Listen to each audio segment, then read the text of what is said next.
Hello and happy Halloween. We are doing a special one-shot Halloween edition of Dungeons & Dragons with our friend group. So I'm going to be making some themed food. I'm going to be making tortellini soup, which I will show you guys how I make that. I have an excellent recipe. It's so freaking good. I am looking forward to it. I'll show you guys how I make that next week. But this week, I'm going to show you how I make these little mini pumpkin pies. You plop some whipped cream on top and they are delicious. They're the perfect thing for if you're having some sort of party or get together and you don't want to have to mess with cutting a pie and having plates and forks and napkins and all that stuff. They're pretty easy. You can make them ahead, and the dough recipe is just a super simple, beginner-friendly pie dough. So if you've never made pie dough before and you want somewhere to start, this is a really good recipe to start getting into pie dough making. Let's go. We're going to start with the dough and putting our witch hat on after the apron. There we go. The first step in making the dough is to cut our 1 stick or half a cup of butter into relatively thin slices. The idea with pie dough is to create layers of butter that will melt in the oven. The water in the melted butter evaporates, leaving behind pockets of air in the dough and making it flaky as it bakes.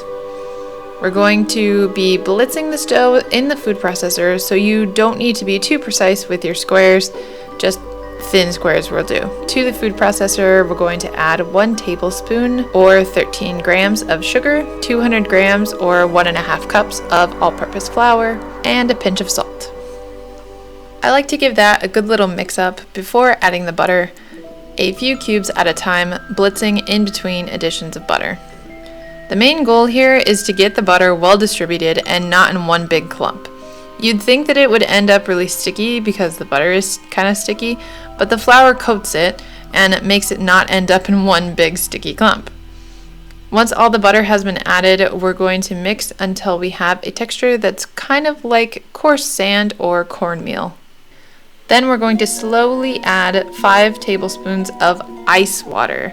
If you're interested in learning how to make pie dough, let me tell you, one of the main things to be concerned with is temperature. Our goal is to keep the dough as cold as possible so the butter stays cold and in a more solid form rather than melting everywhere and making things too sticky. Using ice water for this helps bring down the temperature, especially when using a food processor, which creates a lot of friction and heat. Because we're being conscious and keeping the temperature low, we're only going to mix the bare minimum that's needed to bring the dough together, which shouldn't be very much, and then stop mixing. Then we're going to wrap it up in plastic wrap and set it in the fridge for at least 1 to 2 hours so the butter can get really nice and firm and cold all the way through before we start rolling it out to make the pies. If we were to roll it out now, the butter would be way too soft and we'd lose all of those flaky layers of crust that we've tried to make by cutting up the butter.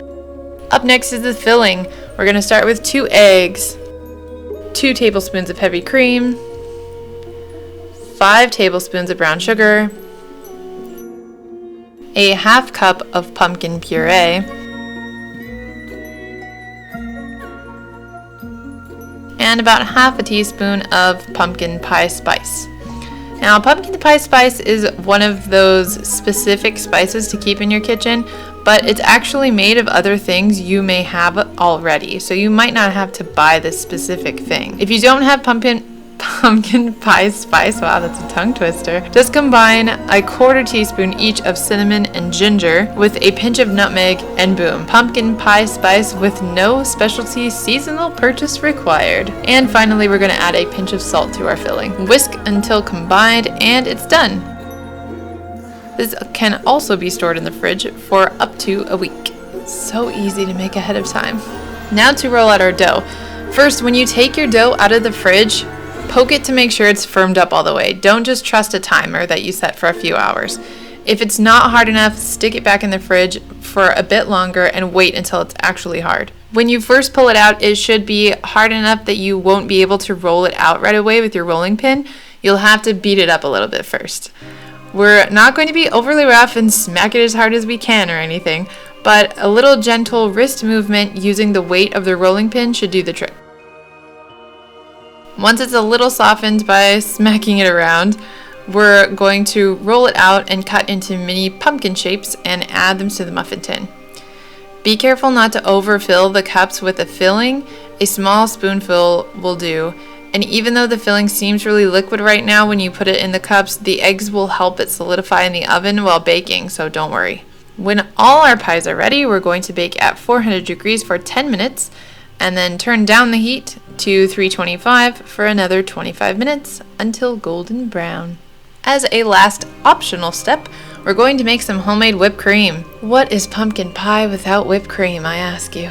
This is one of those things that varies based on opinion, but I think that homemade whipped cream tastes miles better than store-bought whipped cream. Store-bought leaves that fake taste in my mouth that just doesn't happen when I make homemade. For my whipped cream, I'm simply going to add 1 cup of heavy cream, 2 tablespoons of sugar, honey or maple syrup, and about a 1/4 teaspoon of vanilla extract to my stand mixer and let it whisk on high. You can use another flavor of extract if you want to experiment with different flavors of whipped cream, but vanilla will offer a good sweet base flavor that complements most desserts, coffees, hot chocolate, etc., things you would put whipped cream on. If you take it out and it falls off right away or is still liquid in places, it's not done yet. Keep whipping on high speed until it's really good and stiff.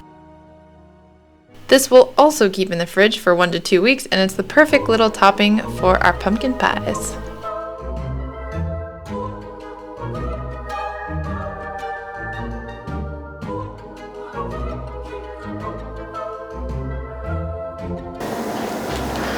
Little tiny pie.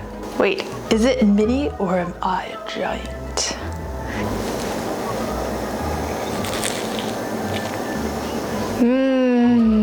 It's exactly what it is, a mini pumpkin pie. It's good. Yum, yum, yum. And then you can put the little whipped cream on the top. You could even sprinkle it with some cinnamon or powdered sugar or something if you want to make them look fancy. Yeah, they're good. I'm gonna eat like 10 now because they're good. And I would do the same thing with like little apple pies for Christmas. Or you could do a little mini pecan pie. Or, I mean really whatever pie, it's just mini. You get the idea. Anyways, that's it. I hope you guys enjoyed that video. I hope it gave you an idea for maybe something that you're doing for Halloween. Happy Halloween! Stay safe, everybody. If you like this video or you learned something, give it a like. If you'd like to learn more, subscribe to my channel. Thank you for watching, and I'll see you next time. Bye!